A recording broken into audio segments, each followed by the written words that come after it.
ورحمة الله وبركاته. ازيكم عاملين ايه؟ ان شاء الله كل اموركم كلها تمام وصحة وسعادة دايما يا رب. الايه الحلوة والحلوة خوخة جت بعد دوخة. جت بعد دوخة يا ولاد والله العظيم. بعد ما دوخنا ولفينا بصوا احنا كنا متفقين في شقة. وقال لنا تعالوا يوم الاحد الصبح تستلموها على اللي فيها يطلع.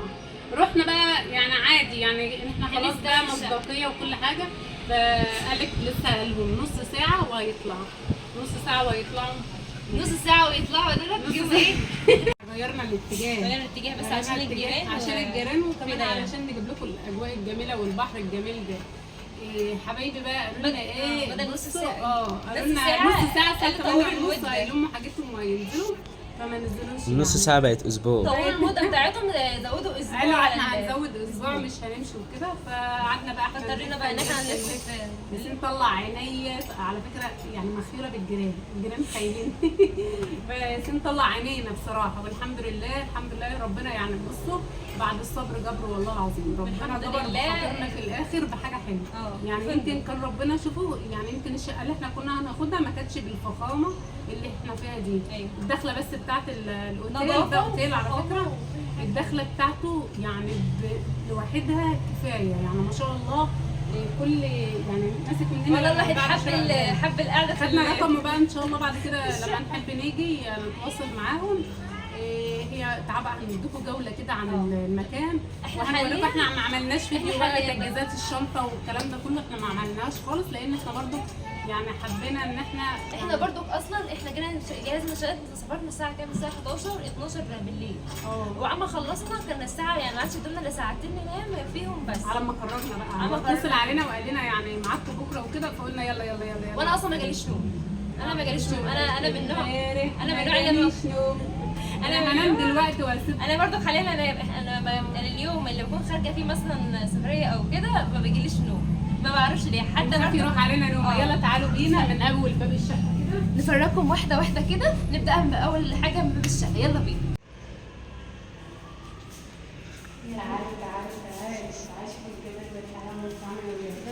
بصوا بقى كل غرفه لها رقم وحتى المفاتيح لها رقم. كل واحده لها رقم وبتسيبها في الارشيف تحت.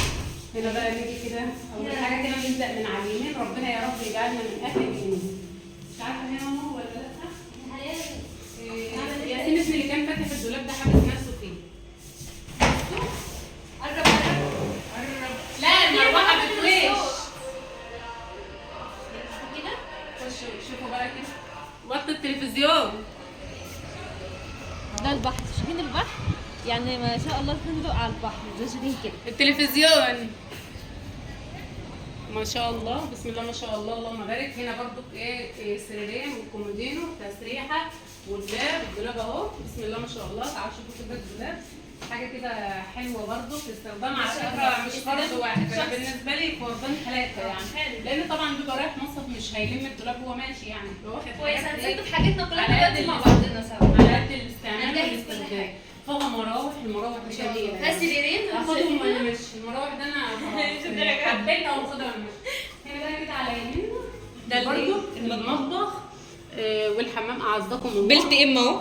بلت اسمه بلت طبعا دي هنا بقى حاجات علشان لو انت حابه تحط الحاجه بتاعتك دي اطباق وحاجات من دي. طبعا احنا مش هنستعملها مش هنستعمل اي حاجه من الحاجات دي. ده الحمام اهو اعزكم الله. حاجه كده حلوه يعني. قرب حمام نضيف على فكره اهو. تعالى بقى هنا كده الصاله. تخش كده ماشي كده الصاله فيها سفره.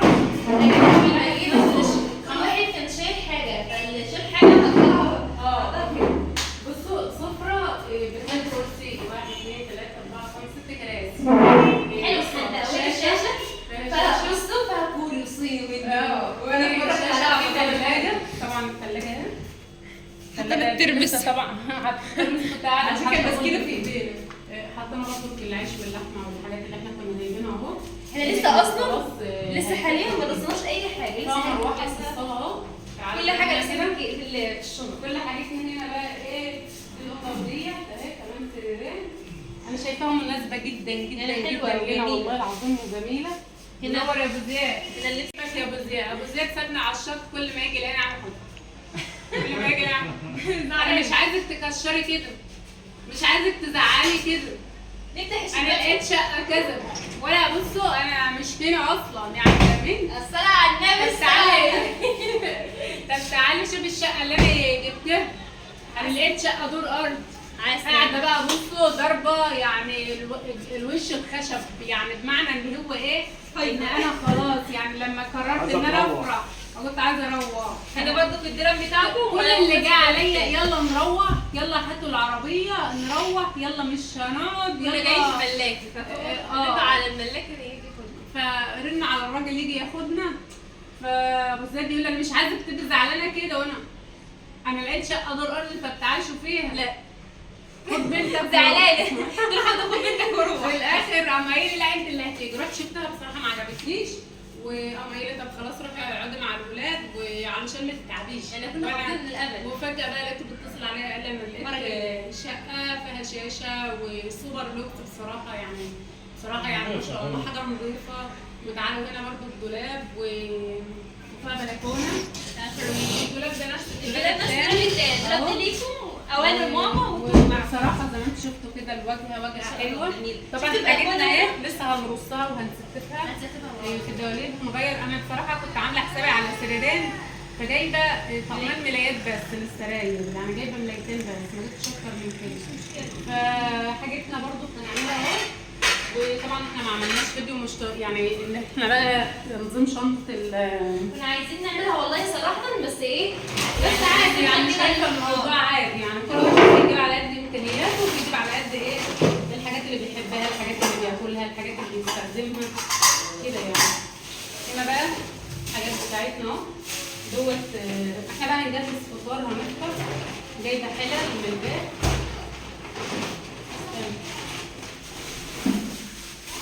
ده بصل وثوم ملح. احنا هنعيش هنا، هي دي التجهيزات. احنا هنعيش هنا، احنا مش هنربنا الا رجال عم نازل البحر. هو اللي انتوا شايفين الفيديو بتاع ماما ياسين ما صبرش. ده السكينه دوت. خلاص بقى كده كده تمام. عايزين نبقى ناخدها بقى نعينها بس دي علشان بقى حاجتنا مش هنحطها. دي الحلة ما شاء الله. انا شايفه ريحه جايبه البراد عايز يشرب كوبايه شاي. يعني مش ده ولا حتى جايبه البراد الجديد اول استعماله. شكلي كده برضو فاهم في الكنكه مش عارفه ليه. ازازه خل، ازازه زيت،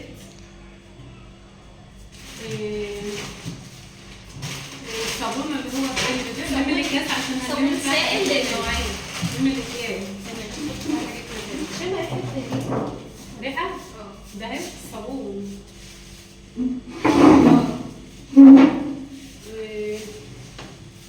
نطلع بقى الحاجه بتاعتنا كده. الصابون هيوقعنا. ياسين الصابون نجيب بتاعتنا اتهرست ونشيل الخط. جايبين بقى جبن هنطلعها. جايبين بقى دوت برطمان مربى. شوكولاته ده كده. لا اللي بتاع كده كان من شويه حلو. الله اشوف الشوكولاته يا جماعه. شوكولاته نوتيلا. شوكولاته سايحه. عايزين المعالق. شوكولاته سايحه. هات المعالق في الشنطه.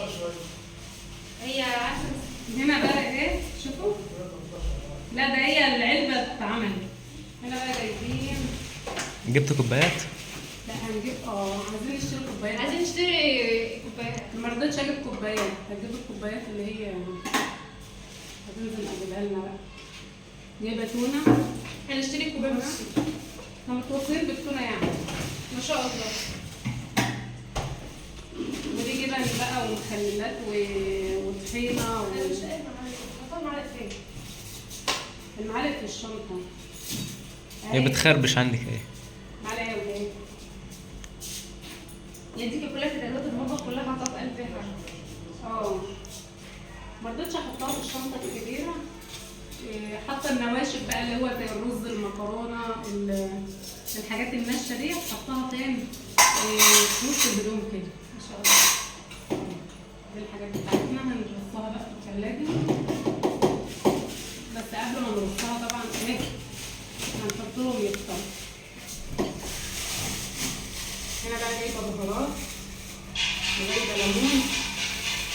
وجايبه فلفل اخضر كتير، جايبه لورا، وجايبه الحاجات اللي انا ايه ما اشتريش حاجه من بره، وجايبه لحمه مفرومه، وجايبه فراخ،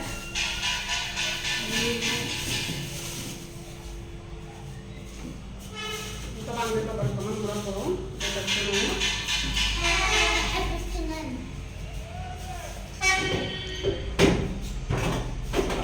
مش ماما ما حطيتوش علبه ولا قطاط ولا اي حاجه. انا بكتر في الحاجات دي. بس الهدوم في قلب الدباليب. اه طبعا جايبه مربى، طبعا انا ولادي بيحبوا الغنوش اكتر من الطبخ يعني وكده. انا دايما اي ام بقى وهي تجيب الحاجه اللي ولادها بياكلوها، يعني مش اللي هي بتجيب وخلاص كل حاجه تحب لها تجيبها، لا تجيب الحاجه اللي هم ياكلوها او اللي هم يستعملوها بس. الحاجه بقت غاليه والدنيا بقت غاليه، خدوا بالكم المطبخ. ده كيس مكرونه. ده مكرونه، نسيت اوريهولكوا برضه، وكيس رز. بصوا جايبه مكرونه اللي هي سباكيتي، وجايبه مكرونه اللي هي ايه العاديه، انا لو حبينا نعمل مكرونه ولا حاجه، وجايبه كيس رز طبعا علشان برضه لما نحب اللي احنا ايه نعمل نحط المكرونه في الثلاجه عادي. انا همسح الدولاب قبل ما اطبخ اي حاجه. احنا قاعدين كام يوم لسه بقى مش سايبينها كده ايه 7 تساليه. جايبه هنا بصل وثوم. بصوا انا هعيش هنا، انا جايه خلاص قررت ان انا هعيش هنا. جايبه هنا بصل وثوم اهو. ماما قررت كده اهو، يعني لو حبينا بقى نقلي، نعمل بصله، نعمل كفته، هننظف بقى حاجتنا هنا في المطبخ ان شاء الله. دي المعالق والحاجات دي طبعا لسه عشان هنضف جوه، والثلاجه احنا ماسحينها قبل ما نرص فيها الحاجه، والبهارات بتاعتنا برده هنحطهم كده مع الحاجه دي هنا. واخد شنطتي كده اهو وهحطها معايا في المطبخ لحد لما اشوف انا هرص ايه، يعني هحط ايه. هجيب كمان الرز. تعالى خد بقى عشان معاك اهو. هنا بقى ايه الحاجات اللي هي بتاعت يعني الصواني، مصفى، إيه الحاجات دي هنا كده نستعملها.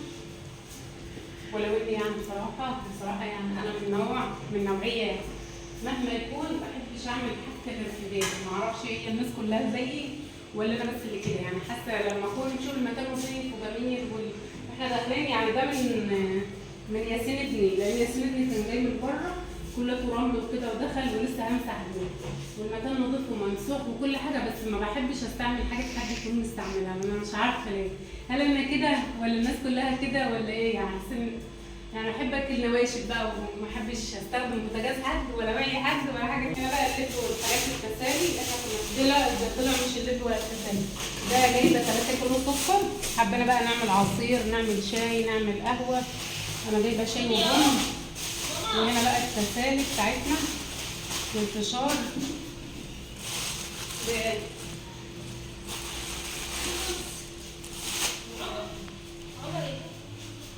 وده كيس والله جايبه حاجات بتكفينا على اسبوعين 3 اهو. ده رز ابيض بنتنقي،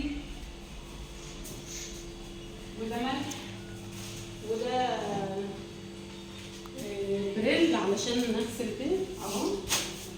وبتهيألي يعني لو حد بيجيب حاجه ثانيه بقى ديت ترجع له، انا بجيب الحاجه اللي انا هستخدمها بس، والحاجه اللي على قد امكانياتي يعني. بس انا افتكر ان كل حاجتي موجوده ومقضيه. ليه؟ عامله حساب ان انا ما اشتريش حاجه من بره خالص، غير حاجات ان انا مثلا خرج الولاد اجيب لهم حاجه حلوه، حاجه مميزه. دوت رز، وجايبه جوه مكرونه، وديت بقى ايه الحاجات اللي هي بتاعت التسالي، وجايبه السكر والشاي كل حاجه. مفيش غير الكوبايات. هننزل عمر دلوقتي يجيب لنا كوبايات. عارف مكان كوبايات؟ ماشي يا عم. كوباية ازاز؟ اي حاجه. بس باين مفيش هنا كوبايات. لا فين؟ الازاز موجوده في الجنان. الجناب فين؟ جنب الحاجات. هنا؟ هو احنا هننشر هنا؟ عشان يحافظوا، بصوا بقى، عشان يحافظوا على الشكل العام بتاع الفندق بيحطوا حاجات كتير كده. والله يعني الفندق ما شفت فندق، انت شفت فندق محطوط له منشر ما بشوف هدوم. يا بنتي لسه احنا هنشر فين طيب؟ هما منشرين على الجدار اهو. احنا مشكلتنا بقى انا دلوقتي عايزه اعرف انشر، ده انا جايبه مشابك. بصي احنا هنجيب حبال ونعلقها لهم. هنجيب حبال ولا دعوة. نظبط. انا بقى الفندق ده لازم اغير العاده بتاعته وهعمل له انا بقى هعمل انت له عايزه حفل بتاع كده. الفندق. لا ده انا هعمل له حفل في الستار، والله لا عامله له حفل في الستار، اشهد عليه تاريخ لازم انا اعمل له حفل في الستار. ما انا جايبه المشابك دي لمين؟ جايبه المشابك دي ليا يعني اكلها يعني انا هنشر هنا بذمكم احنا هدومنا تتنشر على دي؟ لا لا وريني على كده. كده مش هتمشي. وريني كده. احنا بصوا ما حدش يلبس الهدوم دي لما يعني انا ما شاء الله ما جايبه شاريه هدوم. جايبه هدوم جديده يعني شايفين بيجامات جديده. بيجامات والله لسه ما العظيم. اتلبستش. والله ما تلبس لسه ولا لبس. لسه بكاسته. كاشات وحاجات ومايوهات. ومايوهات. لا مايو ليه لا بس اسلامي بقى. مايو هو اسلامي. هتشوفوه ان شاء الله في الفيديو اللي انا علينا برص. انت اروح اعمل لهم مقابله مايوهات وبيجامات تعالى نظبط اهو شايفين. وكاشات وحاجات. ادرس. شايفين ام زعلانه. انا ببقى عايزه اروح المشوار اخد معايا جلابيه واحده. والله ما بحبش اشيل هدوم ولا اشيل اي حاجه. ده كويس، انا بحب يكون على في كذا حاجه طقم كده. الاقي ستة في الدولاب. على جايبة فكره لا هدومك؟ لا على فكره دي مش كل انا بنت جايبه هدومك اللي في الدولاب. لا من ستة في انا مش الباب. طماعه. مش لا. طماعه مش طماعه. بصوا انتوا ايه. ده انت جبت اللي بتلبسيه واللي ما انا بتلبسيهوش. يا بنتي يرضيكم يا اولاد. والله احنا عارفين المراوح علشان الوش بتاع الفيديو كده مش هنشيله.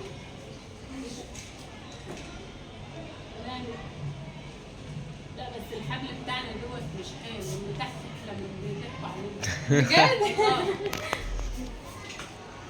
وانا بتاعت ياسين ده السنه اللي فاتت جبناها جبناها في اخر ايه كنا في احنا جايبينها في اخر يوم. اخر يوم لما بذاكر جالنا لما كانوا بابا.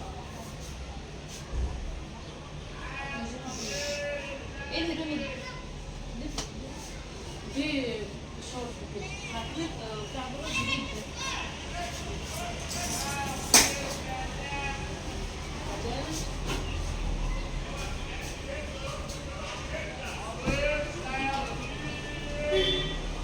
بس سراير كده وغير فرش السراير. عملتيه.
دلوقتي بقى يا حبايبي بعد ما ستفنا معاكم الروتين في قلب الشقه كده وشفتوها، هنعمل ايه بقى دلوقتي؟ نازله اجيب كوبايات عشان نعمل شاي ونفطر. احنا الظهر جدا ولسه ما فطرناش، فيلا بينا بقى ايه نجيب كوبايات. وبكده بقى هنهي معاكم الفيديو. ما تنسوناش بقى بلايك وشير واشتراك في القناه اللي لسه ما اشتركش. بتمنى يا رب الفيديو يعجبكم، بتمنى المحتوى بتاعنا يكون يعني خفيف على قلوبكم يا رب العالمين. يلا حبايب قلبي مع السلامه.